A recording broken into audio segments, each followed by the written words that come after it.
And a very good evening, everyone. Welcome into your box seat, brought to you in association with Woodlands. Hope your harness racing week has been going well. Over my back shoulder, a couple of hours ago, we had the New Zealand Cup trial, which we'll have a look at very shortly. But up north, we head to Auckland. Michael Guerin, very good evening to you, Michael, on what has been a rather rough landing in terms of the build-up towards the New Zealand Cup this year.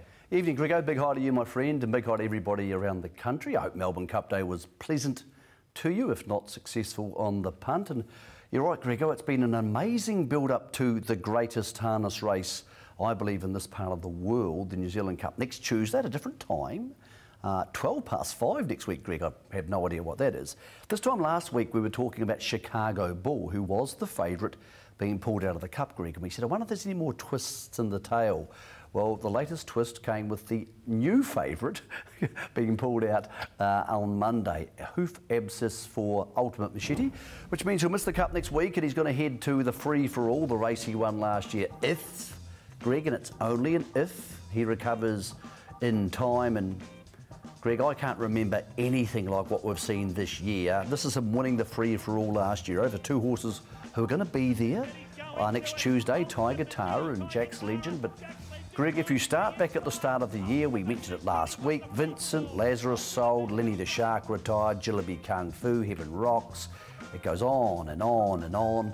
And these were the two weeks ago, who headed the market. Ultimate Machete and Chicago Bull, Greg, and two freakish things have robbed them of their chances. And we both know it's going to be a great day on Tuesday. All the harness racing fans, Greg, know it'll be a great day on Tuesday regardless. But gee, there's going to be some owners here, my friend, who are thinking to themselves around about 20 minutes past 5 on Tuesday night, what could have been? Yeah, exactly, Michael. He's won over 870,000, multiple Group 1 winner, but he is out, and we do hope to see him to defend that title in the free-for-all. Let's go to the Cup trial over at Eddington Raceway. 6 went to the post, widest out Cruz Bromac. Here's the start, Michael, and he's drawn in the Cup as Cruz Bromac. He's half bobbled away there, as did Eamon Maguire, and then AG's White Sox, who actually stepped away and then rolled into a gallop. I just wonder mentally where he's at the moment after going to Methven and missing that race, having to come off the track and not take his place. He just seems to be all at sea at the moment. But once Cruz Bromac hit his hopples, he really stretched out nicely, found the front here over the Kaikoura Cup winner in Spankham, Forgotten Highway behind him. The runner-up in the Cup, Jack's Legend, was next, then Eamon Maguire and AG's White Sox. But initially, Michael, your first look there at the start, what did you make of that? Well, Cruz Bromac, Greg, I thought bobbled away enough, you'd be concerned. He's going to come into barrier 2 on Tuesday, and that means he's going to line up awfully early. There's a lot of stuffing around on the Cup start, and I hope they get it right this year, because some of them in recent years have been dreadful. And if he comes down to barrier 2, which means he can't use the old trick of going down to the inside of the track, which the horse in barrier 1, the fixer can do. He's got no room to move whatever. And then he's got horses coming in outside him and horses mucking around, and he could be standing for a long time. I do not see that being a good thing for him, because he hasn't stepped cleanly in the Methven Cup, at Kaikoura, and even today when he had the whole outside of the track to himself. He's very good at the back end of this. We'll see him. We'll go through the next ones. Spankham's in the trail. He gets a chance to go to the free-for-all, the Kaikoura Cup winner. Forgotten Highway's very good, one of the more improved horses in the country. Jack's Legend needed a good trial today because he was beaten fair and square by the now absent Chicago Bull. Greg, out of the 6 horses we see here, the one horse who I didn't love the trial of was Eamon Maguire. He's second last in the black colours, and he doesn't do anything particularly wrong, but he doesn't do anything for an Ashburton Flying Stakes winner to suggest to me I want to back him on Tuesday. No, exactly. He comes up with barrier 3. The other crucial part to what you were talking about before, Michael, is Tiger Tara, the favourite for the Christchurch Casino New Zealand Cup, if the ballots come out, is drawn to follow out Cruz Bromac and Eamon Maguire, 2 and 3 if you like.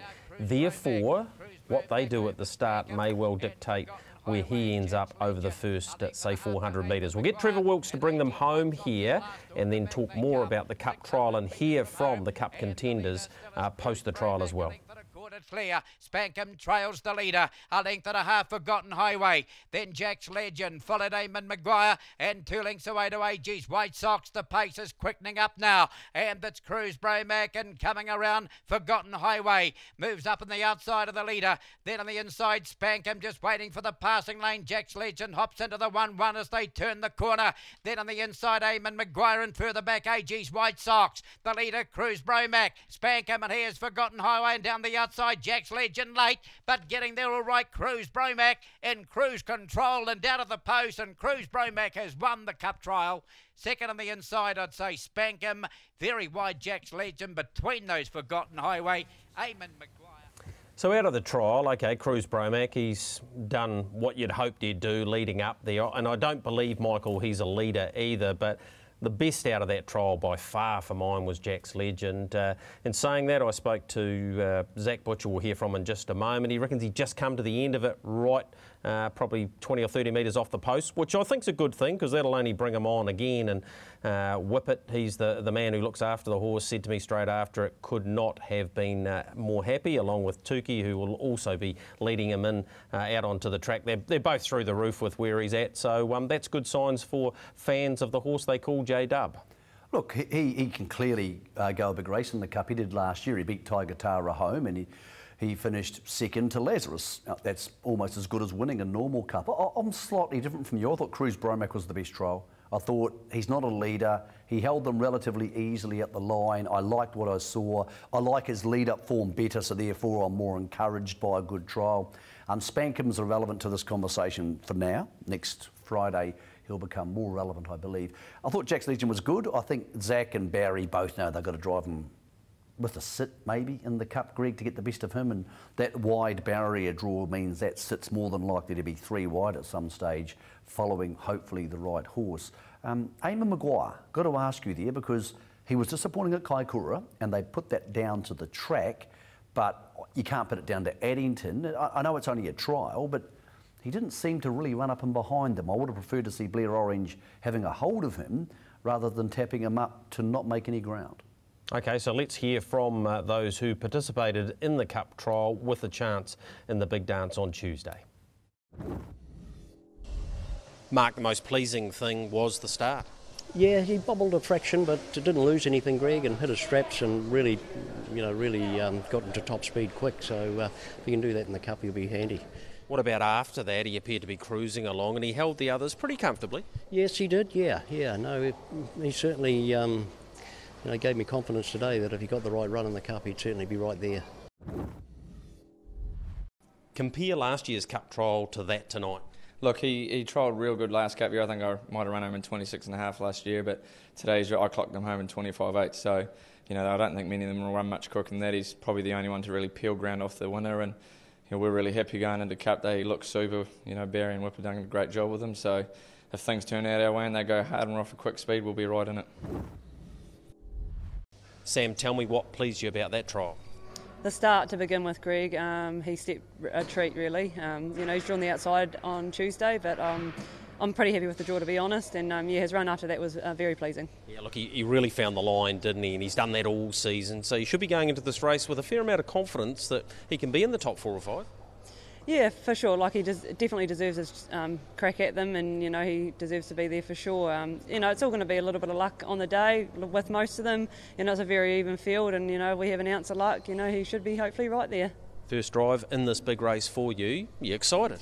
Oh, for sure. Like, it's it's the pinnacle. It's the biggest race of the season. You sort of dream of having a drive in it, and it's just real pleasing to get one. Well, tell us how he felt first time you've driven him.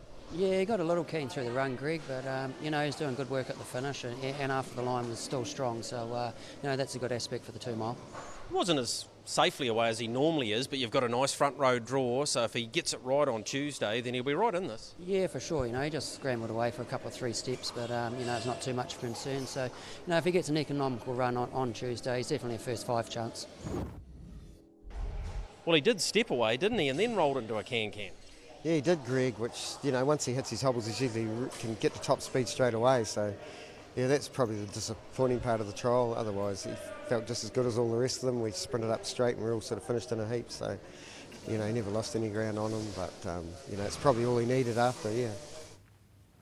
Well, he's proven at the 2 miles, of course, in the Easter Cup, AG's White Sox, but he needs to lift considerably, Michael, for him to be a winning chance anyway. Generally, his manners are good, so, yeah, it's a bit of a concern what's been happening to him the last couple of times. Nothing's gone right, has it, since about maybe the Hannon at Oamaru, and he looked good on that occasion, and things have just been going wrong all over the place. I never want to back horses, Greg, heading into cups who haven't had the ideal preparation.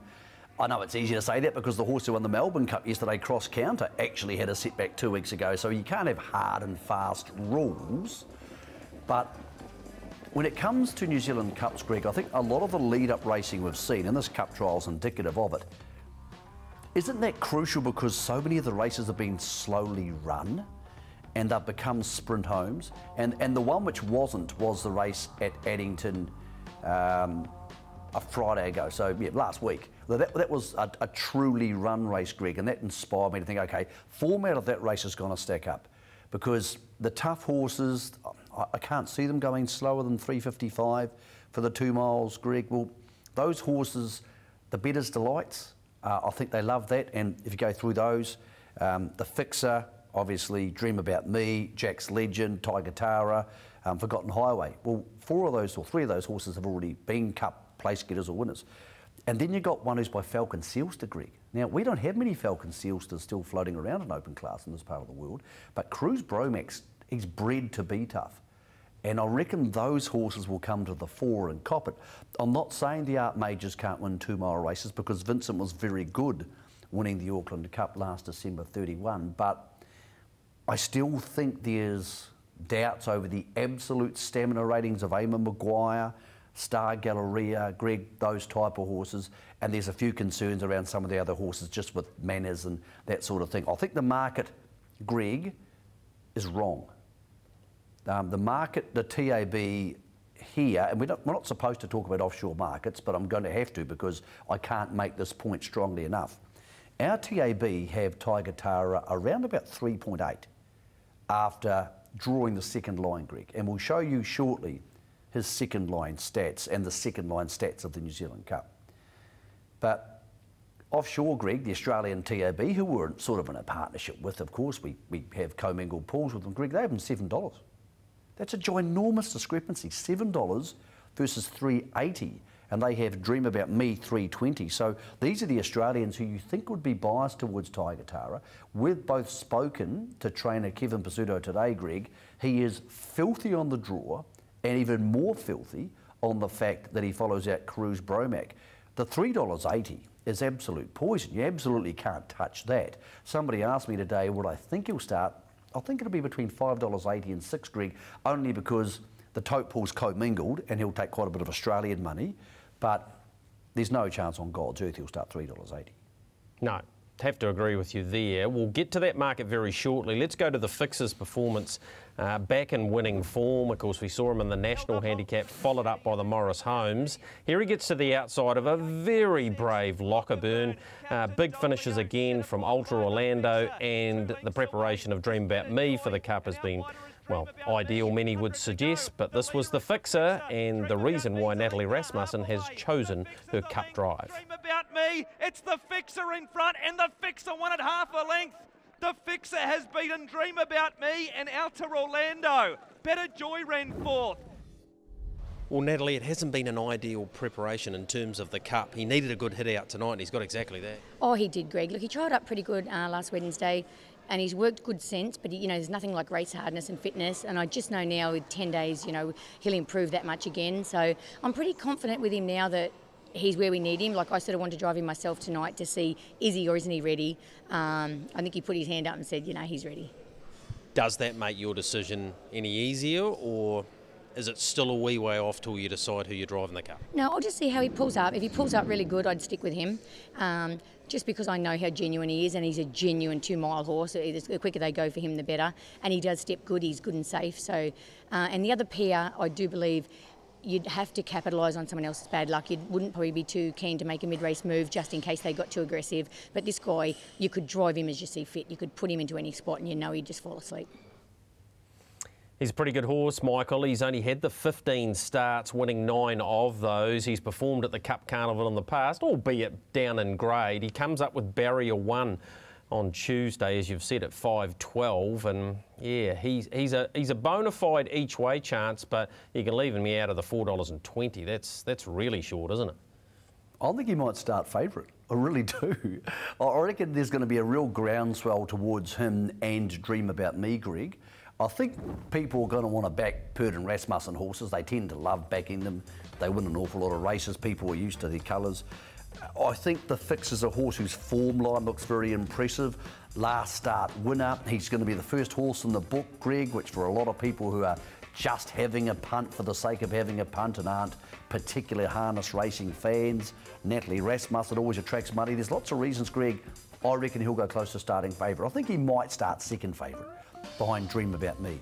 But he can win the Cup. Again, I don't like barrier 1 in the Cup, but he does seem a very well-mannered horse. He's on the Golden Cross by Bettor's Delight out of a Christian-coloured mare. He won't need to go a lot better than that, Greg. Yes, he's either my top pick or second pick. I haven't worked it out yet because I haven't had enough time to think about the weekend and talk to Mark Purdon or Natalie on Sunday, see how they feel about the horses on that day. But he's been a huge winner in the draw if he steps, Greg, because if he is able to lead, and just picture this in your mind at home, punters. If you've got the Fixer close to the speed, Gregory, and you know what I'm going to say next, Cruise Bromac, Dream About Me are all bunched together, and Eamon Maguire and Tiger Tara comes around the field. Do you think it's likely they'll hand the lead to Tiger Tara knowing how hard he is to run down? And that, to me, is the whole Cup. That's the whole shooting box, because if they hand to Tiger Tara, then he becomes the horse to beat, and the horse on his back becomes the other horse to beat. But if they park Tiger Tara out, and he has been a significantly better horse when he's in front Tiger Tara, this time last year he beat Lazarus twice when he was able to lead over him, I should say last season. But Greg, if he has to sit parked, I almost say he can't win the Cup. So the Perd and Rasmussen stable have all the aces, and Kevin Pizzuto and Todd need to produce a miracle, Todd McCarthy. I just don't know how he's going to get there, Greg, unless he comes and bullies the lead away. And even if he bullies the lead away, a horse like the horse coming 3 wide here, the Fixer, or the horse coming 6 wide, Dream About Me, Greg is likely to be on his back, and that could be a real concern. So this is not just a second line draw for Tiger Tara. He might have these 2 horses here, Greg, one of these 2, sitting on his back if he is lucky enough to get the lead, Greg. And that's a pretty big if. Yeah, exactly. And with Ultimate Machete out, Lockerburn, the other horse that I thought might be able to bully things a little bit, because that's how he has been driven. He was driven like that on Friday night. He's drawn inside second row, so it's going to make it, almost impossible for Cherie Tomlinson, who has her first drive in the New Zealand Cup, to get to the position where she'd probably like to be, which would be either in front or outside the leader. So let's have a look at the market. We've got some key factors around Tiger Tara that you've come up with as well. We'll look at those shortly. So $4.20, the Fixer, $8.50 Cruise Bromac into $7. So that shift, even from $8 when the market reopened into $7, came as a result of him winning the trial. Eamon Maguire out to 11. Star Galleria, well, he's basically been written off by most people. $17 the price for him. Dream About Me, her preparation, Michael, arguably the most faultless of all, $4.50. I think she'll start favourite, so there you go. It'll be interesting to see out of her, the Fixer, and Tiger Tara, who actually does have the 1-1 beside them in the results page the next day. Jack's Legend, they'll be pretty keen on him at 17, and Tiger Tara, $3.80. So when you saw the market, Michael, once the field was drawn, your initial reaction to it, obviously that Tiger Tara you felt was too short. No, Greg, my reaction was, who the hell did that? That was my honest reaction. I actually thought they'd put out the market from before the draw by mistake. And it disappeared for about 5 minutes offline, and then I looked at it again, it was the same market. That is absolutely staggering. It's just blowing me away. So, Greg, I have no idea how they could possibly come up with $3.80 for Tiger Tara. That just defies all belief. I hope he wins for Kevin and Todd. Todd's a personal friend of mine. He's a wonderful horse. It's his 5th New Zealand Cup. Not many horses start in 5 New Zealand Cups. But he has everything against him here. He is a significantly better horse when leading, as I said. Dream About Me, I agree with you, he's had the perfect preparation. Now, after her second the other day, I actually had somebody contact me and say, did she show you enough speed? Because I said she hasn't shown me change-up speed this campaign, Greg. Well, she actually didn't show. That was her slowest last 800 of this campaign. But the problem, or the bonus for her, the problem for opposition was they were going backwards and she just kept going at the same speed. And that might be the key to the Cup, Greg. Maybe that's how this is going to be. If they go 355, and she's been 355, she won an Auckland Cup in 355, Greg, we know she'll keep going at the same speed. Most of these won't. So you make a very strong case that she could be favourite or top pick. She's sort of split top pick for me. Her or the fixer. Her manners are so good. She could be the horse who is in front. Then the question is, would you hand to a Tiger Tara? I don't know the answer to that. Maybe Tim Williams doesn't know the answer to that. But all of a sudden, Greg, through a lot of things going wrong for other horses and other people, Tim, Mark and Natalie / Dream About Me have ended up in probably exactly the place they wanted to be. I still haven't seen any blazing speed from her, Greg, but at the end of a 2 miles, whether it's a Melbourne Cup, an Auckland Cup, a New Zealand Cup, that's not the thing that tends to win you the race. So, yeah, Greg, she's very close to top pick. What is, at this stage, mate, and you might change it by the time we do a preview show Monday night and Tuesday morning, what's your top pick in the Cup? Yeah, I've gone back to her. I went from her to Ultimate Machete. He's gone, I'm back to her. I just think she's got too many ticks in all the right boxes to deny not having her on top of the selections. Now, 7 o'clock, Monday evening, myself, Michael, Craig Thompson, we'll have the boys out at the Yoldhurst. I understand Mark Mack will be there with Matthew Cross, and Mark will even be doing a Phantom Call. So if you're in the area, head out to the Oldie. It's always a great night out there as well. And we'll preview the main 3, being the Cup, the Sire Stakes and the Trotting Free-for-All. And we'll have a look at some of the other races as well. And then, of course, on race day, we'll kick things off at 11 o'clock in the morning and preview the day as well. Michael, what about for you then? Let's just get it out now before we get to, say, Monday or Tuesday in one. Come on. I haven't decided. I honestly haven't. I was almost considering a split bet, the fixer and Dream About Me, because I think they'll start close to favourite and second favourite. Probably Dream About Me, but it might be the fixer by the time final track work comes in and everybody. I think, Greg, one thing I've learned over the years is often the trainers will say to you on Sunday or Monday, gee, this horse is well. And those horses tend to run well. I'll throw a couple at you just quickly to get your opinion on A, its marketplace, and B, its chance. Cruise Bromac. I think he'll be in my top 4, and I reckon $7 about the right price for him. Okay, I'm with you with that. Eamon Maguire, Kaikoura into tonight, didn't inspire me. No, I'll be potting him, and I reckon he could get as long as 14, 15. Oh, Star Galleria?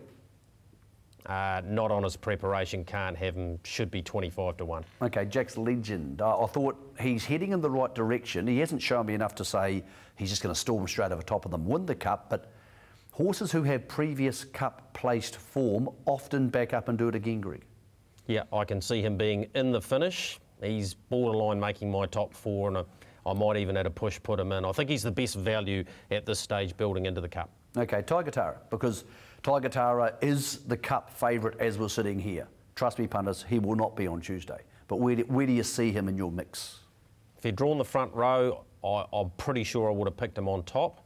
But where he's drawn now, again, I think he's in my 4, but I'm not sure which position at this stage. What about for you? Nah, exactly the same. He draws the front line, he leads, and he's very hard to beat, but he's going to have to get past a lot of stablemates to get the front. And here's a different question for you. Who do you like more out of Forgotten Highway and Ultra Orlando? Cool, that's a very, very good question. Well, maybe the bookie's going to open a market. I'd love the way those two have gone. I reckon they should be a great head-to-head. So there you go, TAB bookies. Because well, that's not really an answer, is it, Greg? No, it's not. No. I would go for Forgotten Highway because of his manners and he's drawn off the front. So there you go. Just on the subject of Ultra Orlando, well done to Robert Dunn and / John Dunn. They've got 5 horses into the Cup, Greg, which is incredible. Billy Badger, Captain Dolmio, Zadaka's got in there, and Ultra Orlando, obviously. So let's spend the night together. That's remarkable, Greg, for for the stable to have the most horses in the Cup not to be the Purden Rasmussen stable. So, Greg, lots to think about. I'm sure there might be a few more bits of information, a few skerrits around over the week, and we can bring those to people on Monday night. But yes, Greg, one thing I know for sure is that Cup market is, regardless of the result, wrong. I can tell you all of the other markets through from the bookies as well for the remainder of the day. We've got the three main ones out, but they will be available from 5:30 on Friday evening. Time for us to take a quick break. Of course, with Woodlands, you're watching your box seat. When we return, we've got some trotting to look at and also the last heat in the Sire Stakes.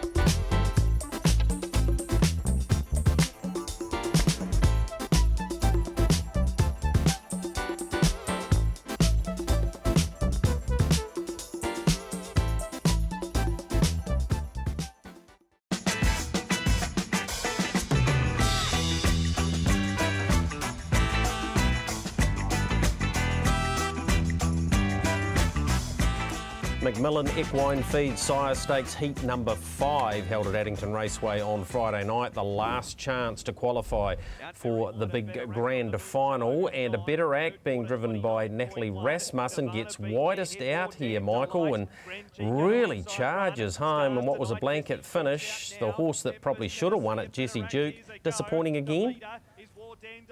Yeah, I thought so. I mean, Jesse Duke was there to win in the middle of the track, and he was beaten by not one but two rivals. And look, I'm not sure the long-time Sire Stakes first or second pick, Greg, has improved on last season. So really happy to see Memphis, Tennessee go. Good race there for Terry and Glennis. I'm glad they've got a good horse in the barn and a good horse who can go to the Sire Stakes with. A better act is a real head scratcher, not a horse I can back with a lot of confidence. I'm not even sure Barrier 3 this week's going to suit it, Greg, because, well, next week, actually it's Tuesday, because it's a strange type of a horse. It can do things very oddly. In many ways, being out wide on the track might have suited it. But let's talk about Jesse Duke before we get to the big boy, because you know who we're going to be talking about for this race.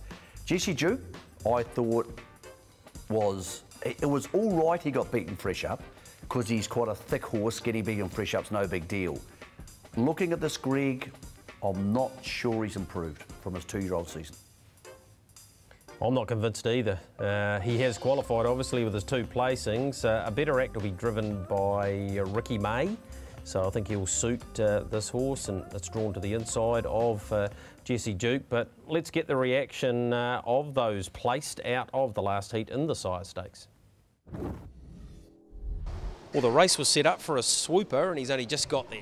Oh, Greg, yeah, look, he went pretty good. He sat on the speed good. He's probably just one of them little guys, he needs a little bit to go his way. But in saying that, he was really genuine to the line. I had to come wide, and I sort of pushed a bit wider on the bend. And, you know, credit to him, he really stuck it out and he tried hard. So, look, I wouldn't say he's as good as Ultimate Sniper, but, you know, he can capitalise on others' bad luck. But he did show us at 2 that he had that ability. He qualified for the Jewels, as we know, so he'll need the right sort of run in the final. Is that fair to say? Almost definitely. Look, if they go really hard, if they all go to war up top, some of the favourites, he could be one that he could be a bit of a danger if he's sitting right behind them. Well, you qualified for the big dance now. Yeah, no, he went good, Greg. I sort of just put him in and thought he'd get in the silver, but he's stepped up again, so he's a nice little horse. So hopefully a good draw and a good run in the final, you never know. This one developed by Mark Jones. The form line was outstanding going into it, but you are a bit surprised by that, aren't you? Yeah, we snuck down south to just to get into the supremacy and that, and he just got better and better, and he raced 5 days ago, so he travelled back up here, so it was a pretty good effort. Mark, with a view towards the final, were you happy enough? Reasonably, a little bit disappointed straight after the race, but I think, looking back, I think it was a race that the speed was on early, and those front horses, it just took its toll on them, so it was only a sort of a head and a head at the end, so I think with that run under his belt, he'll be better for the final.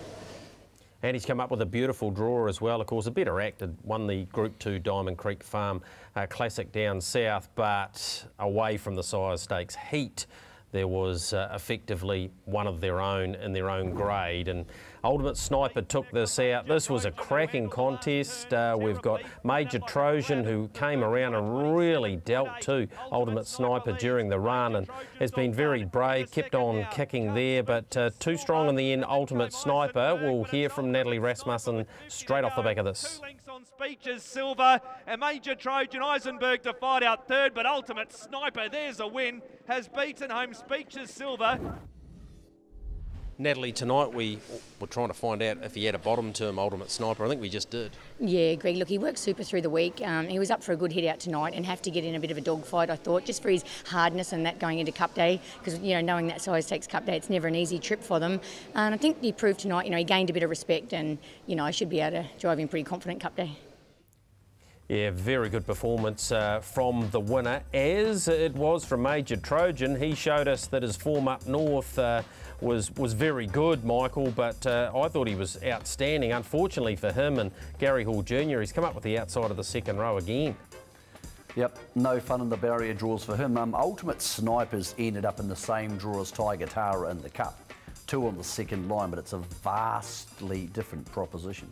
I think, Greg, the best version of the horse is probably like his brother, Ultimate Machete, just keeping his nose clean the first 400, going around them and sitting parked. And from there he can probably win. I'm not going to take $1.60 to find out, Greg. I think it'll tempt a few people into their multi-bets. He's a very, very impressive horse. Often we see the All-Stars who have these horses who don't race at 2, and they come out at 3. Chase Auckland was one, Auckland Reactor was another, and they just do dramatic things. Well, this is one of those horses, Greg. He is a proper horse, and I think he'll come sit parked, and I think he'll win the final. I think that horses like Jesse Duke, A Better Act, now get into play, Greg, and at least have their chance, because they could be potentially leading and one-running behind him or something like that. So it's not like he's just going to jump straight to the lead and beat them, but you'd be a brave man to be betting against him, Greg. He is a very, very good horse. Yeah, I don't disagree with you at all, Michael. I'm with you the same. I reckon a little bit like Ultimate Machete, just come around and just bully them, and yeah, he'll be too strong in the end. Let's have a look at the trotters now. Go back to the Cup trial of about 3 hours ago now.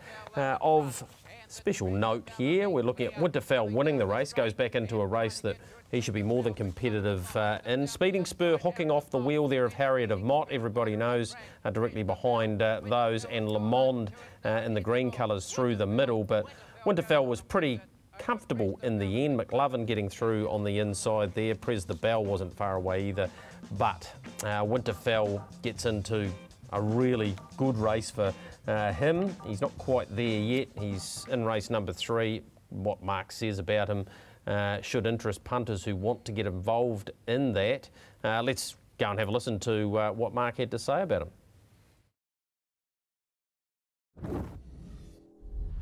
Mark, he looked a lot more comfortable tonight.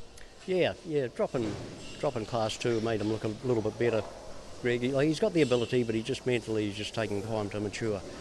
Goes to Cup Day in a grade where he should be more than competitive. Yeah, certainly if he stepped away, he'd be very hard to beat. Josh, that appeared to be exactly what you were looking for. Yeah, it was a perfect run, Greg. Just let him run that last bit, and you know the time he ran tonight was probably a little bit quick from what we wanted, but it was still pretty good. Going into Tuesday, you've come up with a good barrier draw. He's clearly come through the Kaikoura run with no ill effects, so it's pretty positive going into the week, isn't it? Well, for sure, yeah. He's everything's on track, and he's given me a good feel tonight. So, look, heading into Cup week, we couldn't be happier. John, it appeared she'd probably be in need of that run. Yeah, she did. Like I say, needed the run badly, and what I was pleased about, flew up round the bend, trotted nice and square. So, but like you say, the last furlong sort of peaked on her run, but we'll work towards that. Misses the free-for-all, goes into a race where last year she performed great, albeit with a late gallop. What's the difference this year with Harriet of Mott, do you believe? Yeah, I hate sort of thinking about last year, Greg, but this year she's a lot more mature and just a lot stronger, and sort of she wants to be there this year, a different horse, happy horse. So hopefully we can see that true Harriet come out Friday. Yeah, so Friday week, of course, he's talking about show day and they're used to me at Hara's Dominion. Michael, out of that trial, were you happy enough with Speeding Spur? Just some news too on Bordeaux. Philip Ago telling me today at the trials that after finishing 4th in the last 2 Dominions, they've decided to turn him out. He's not trotting well and his future, well, in some ways is up in the air. It's a shame. He's a horse who's very easy to love because he's such an unusual coloured horse, Greg. And look, he's got a big fan club.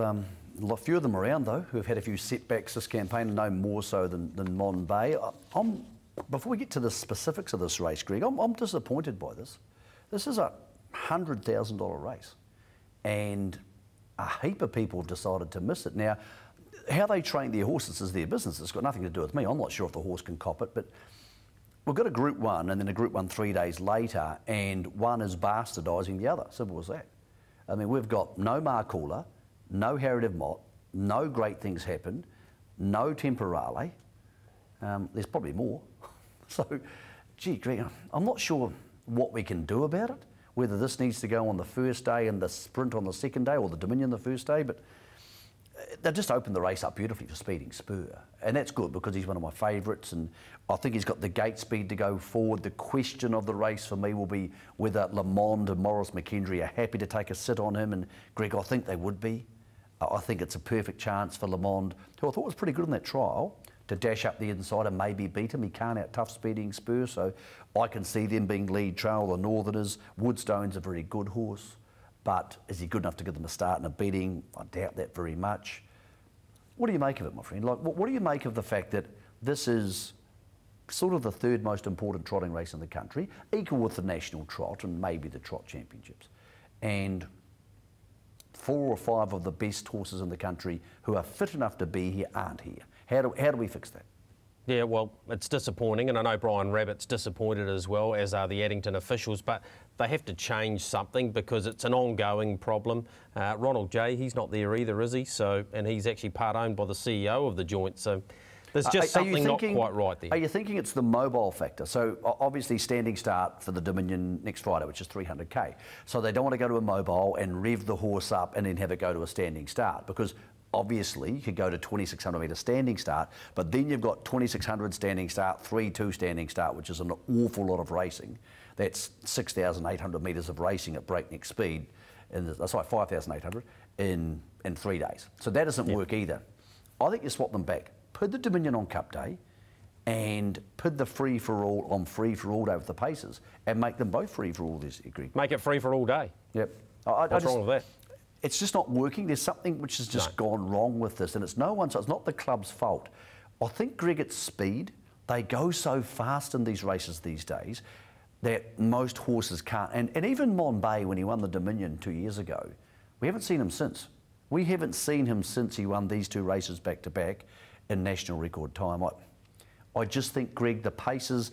Why would the rules be different for the trotters than the paces? If the paces can cop 2 miles and then go to a sprint, then we should do the same thing with the trotters, because this is disappointing for 100k. It'll still be a great race and a good horse will win it, and Speeding Spur will edge closer to $1 million if he does that, or even Lamont, who I'd love to see Charlie Hunter and Ross Painter win on a big day. But Group 1's, Greg, should be about getting the best horses there, and you can make a case 5, 6 or even 7 of the best 10 trotters in the country aren't in this race.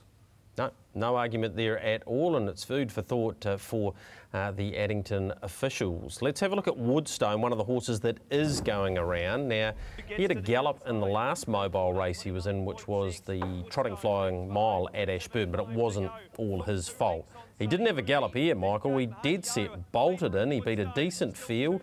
There's a few running on that had credentials they'd hoped to get to the Dominion. One of those, who will definitely be there, Great Things Happen, flying home. But Woodstone won it.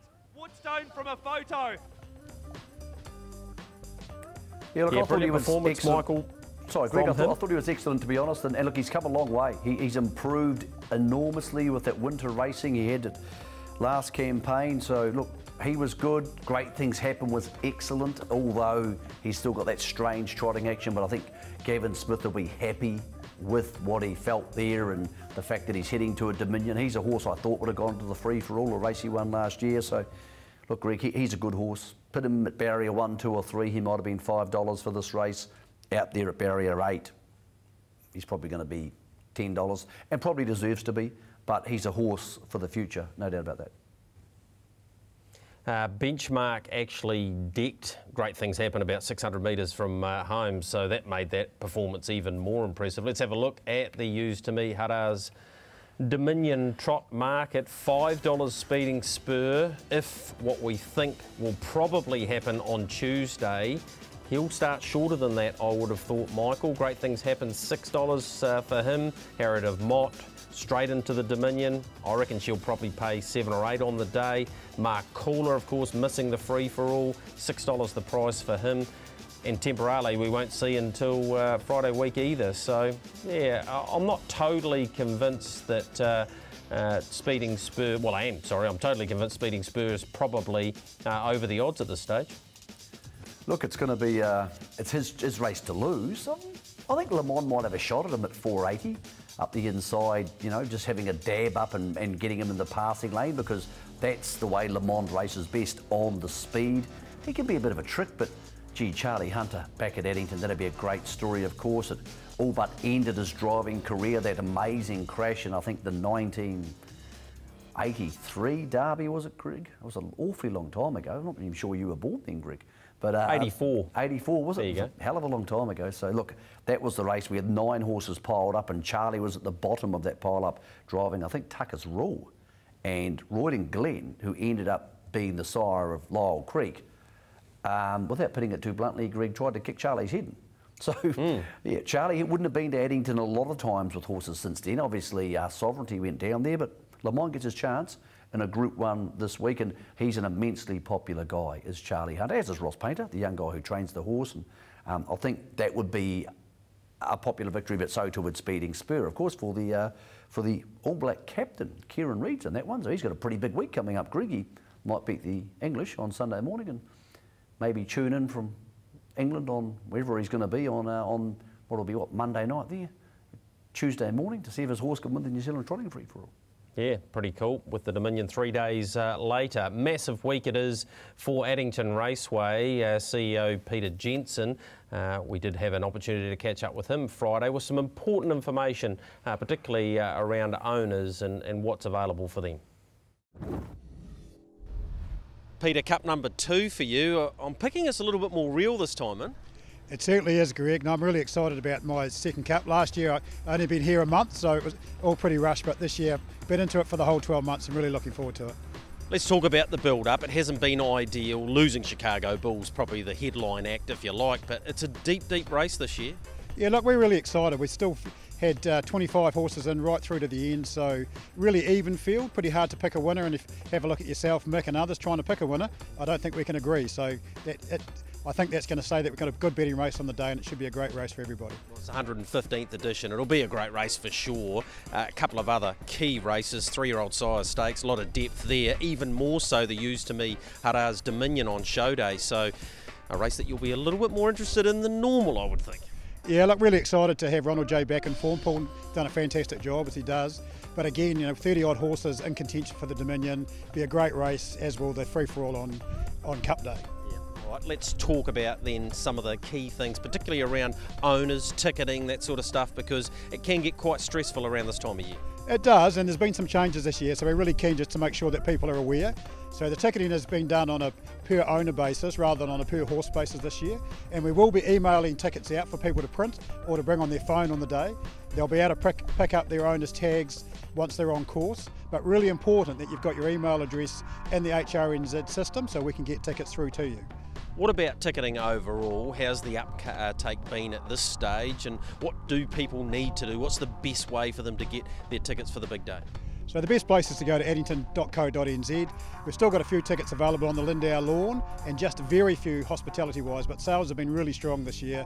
Very excited, so if you want to come, don't leave it too long. Yeah, it's always a key thing to have those nice and early because, again, if you're trying to get in on the day without them, there can be some hold-ups.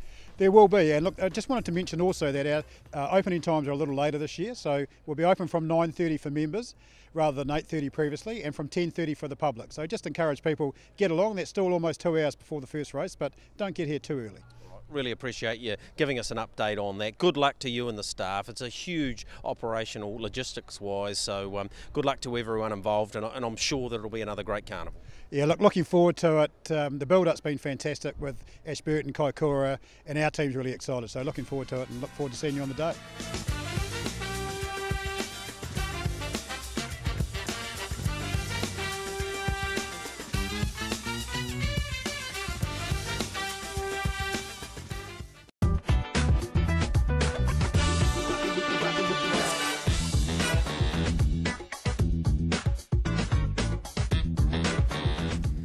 Had some notable milestones achieved over the last week or so, so let's take some of those in now, starting with Trent Yesberg. First time he trained a double. Trent hasn't had a licence too long, and this season alone he's been on fire. This is Missy Moo winning by, as Michael would say, a cricket pitch, so it dead set bolted in, but the star of his stable has been, without doubt, Air Park Flyer. The only race that he hasn't won this time in, he finished 5th in the Methven Cup, and this is him winning in really good style, and Matthew Williamson's getting on well with him, and yeah, he's just doing a terrific job, and he's had 19 starters this season for 5 wins, and the way Air Park Fly is going, he can win again at short notice, so congratulations to you. Trent, his only other success came, he's up to 7, and Blue Blazer won his first couple of races, but I tell you what, the way Air Park Fly is going, he'll be winning some more this season too. What about Shane Walkinshaw? Well, he got up to 300 career wins, and of course Shane had that bad accident last season. Great to see him back and driving so well, so good luck to him. Look, what's under my kilt, the horse that he drove to win the Dominion back in 2006. His biggest win, his first win, came in 2005 with Dark Shadow, trained by Bruce Negus in November of that year, and he drove 17 winners in his first season. He might have been a little bit fortuitous to get win number 300, but good on you, Shane. Good young driver and doing a fine job, and it's nice to see him back healthy, and he got the business done there. What about training success for Johnny Cox? And he made it win number 100 with BMacC taking it out.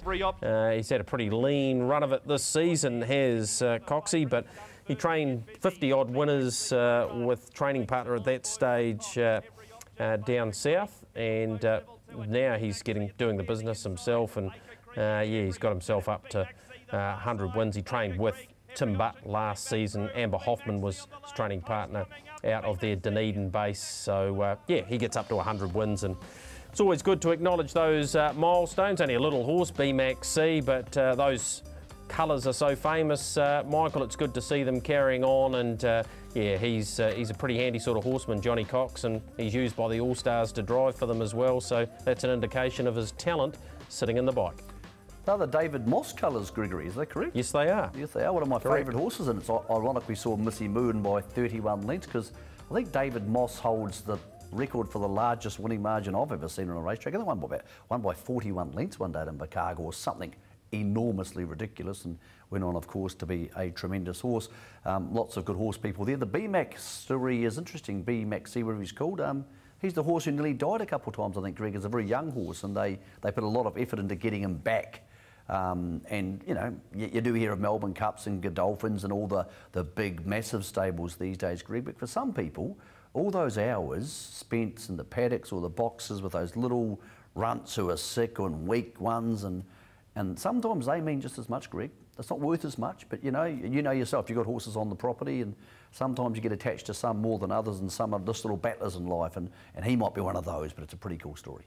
Yep, absolutely it is. Racing week ahead, Michael. Plenty happening leading in, of course, too. Christchurch Casino New Zealand Trotting Cup Day. Forbury Park, just a half a dozen races there Thursday evening. 5:55 the start time. $25,000 fast track insurance pick 6. 11 races, Twilight, Rangiora. I can tell you weather-wise Thursday, Friday, not looking so great. 2:47 the start time there, and the last about 7:45. Cambridge Harness race the same night, $40,000 fast track insurance pick 6. 5:41 the start time there for the Cambridge races. Wyndham, they race on Sunday, 12:22 for the 10 race program there on the meeting code of 7 in the Box Seat Cup preview show. Yes, live out of Eddington Raceway, 7 o'clock. Myself, Craig Thompson, Michael Guerin, and of course Matt Cross and Mark McNamara. Of course, we'll have them out at the Oldie where they'll be having their annual Calcutta. What about the Woodlands side runners this week? Of course, they sponsor the show. All About Dreams at Wyndham race number 4. Speeding Spur goes round in the trotting free-for-all, as we know, Michael, and Dundee Lady is actually a very good chance in race 10 at Rangiora. So I'm picking, most will be thinking the $1.60 favourite for the trotting free-for-all. Speeding Spur would be the best of those. Craig, just talking about when you were talking to the Eddington officials a bit earlier on, so people, if they buy their tickets on the day for GA, is it $40, but they can buy them for $32 online today? Is that correct? No, that's been sold last week. It finished, I think, last Thursday. Okay, cool. So basically, if people want to rock up there now, Greg, is there an amount of people they're going to let in? Because Ellerslie now have a $15,000 person limit. So is there a limit? Is there any chance they might close the gates, like just for those who are looking? I haven't broached that with Peter, but I don't think that'll be an issue going into this year's Cup, from what I can gather, Michael. So no, I don't think the gates will be shut. I think at one stage we got to 24,356. There you go. That was the record while I had something to do with it, and I don't think that'll be a problem this year. Okay. What about the support card? I mean, I thought great to see the 2 mile race back for the first race on the card. I thought a couple of races there, Greg, weren't as strong as maybe I thought they would be. And what we're not seeing, which we used to see, was the North Islanders coming down and then the horses from the deep south coming up. And I just think, Greg, there's probably 3 or 4 races there, which I'll be honest, I don't mind on the day. It's a nice chance to go away and get some chips and have a cup of tea and just, catch your breath a little bit, which you don't get on Jules Day, or you don't get Karaka Million Night, you don't get on some of these big days. But yeah, there's a couple of races there, Greg, where it feels like a normal meeting, which Cup Day didn't used to be that way in the old days. I think the fact that the stakes at Alexandra Park have sort of got close enough to those $25,000 stakes now, it's actually pretty hard to make a case to take a lower grade horse down there unless you're taking it as a travelling companion for another one. No, that's right, Michael. There are a couple of races that I like there. Look, I've never been an advocate for a maiden race on Cup Day, but it's there. It gives people the opportunity to have a horse line up on the big day. And I suppose we should be applauding that, as opposed to saying, well, should we just drop that one and maybe get rid of the Fillies and Mares race, for example, or the C1, the old C1 trot to boot. So it is the way it is, Michael, and those Northern Raiders haven't come for a wee while. I do agree with you with the Southern horses. Maybe at the moment there's just not the depth to be able to travel up, because let's face it, the cost is there to travel, but you've also got to have the horse flesh to be able to take on the absolute best, because they do tend to run breakneck speed on that day, as you well know. You need a horse who can go 3.8, 3.9 for 2,600, Greg, which most horses can't do. So I can fully understand how this has happened. And it's happened in reverse too. At the Auckland Cup Carnival, we don't see the support horses coming up for some of the other races. Now, let's talk about betting at Gregory, because last week your little buddy, your little weirdo friend, Mark McNamara, took one out and it paid about $6.50, was it? Yeah. Havana Flyby, so that tremendously upsets me. Yeah, and it beat one of Craig Thompson's selections to boot. So, and his one was paying, I think it opened up about $14 odd. So, yeah, that was a big result for the wee man with the rather large voice. One thing that did happen was the 12-year-old didn't get the win, which was nice for a change, Michael, from our point of view. Cameron Shaw didn't. Cameron J. Shaw. It's just with this punting competition, we're supposed to add up all the winnings, which won't take very long for mine, but when are we going to start doing that? Because people want a leaders board. Because I ran second. We're doing it now, but let's just say there's quite a big week next week, so let's allow our man GB who does the directing to put those figures together, and we'll have it post the Cup Carnival because it is quite a big thing next week. Cross-coding, my friend, you mentioned the fact there's supposed to be rain Thursday and Friday in Canterbury.